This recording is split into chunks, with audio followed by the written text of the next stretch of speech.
first of all welcome the assurances that the Minister has given in a very clear way from the dispatch box at the beginning of this debate that, first of all, the Government will stick to the 29th of March date for leaving the EU. I think it's important to do that. It's important from the point of view of, first of all, giving the Prime Minister the leverage which he needs in negotiations. I know we've had many people who have pooh-poohed this today, but many ordinary people outside wonder what kind of idiots we are here in this House if we think that it is wise to send someone in to negotiate and at the same time say to them, and by the way, you're not allowed to walk away from those negotiations.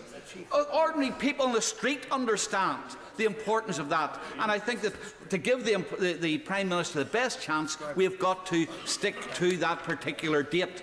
I think that secondly, it also removes the element of uncertainty. If we leave this open-ended, then businesses will not get the certainty that they require because they don't know what the future is going to be. And indeed, the shadow spokesman, when he talked about extending Article 50, he talked about going to the beginning of July.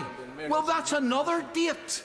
I mean, we either decide that we have a date or we don't. Yes. The second thing that I was pleased with that the Minister said was that the Government is seeking an alternative, and especially an alternative to the backstop. And I know the member for Rushcliffe said that the backstop is of no consequence. It's of great consequence.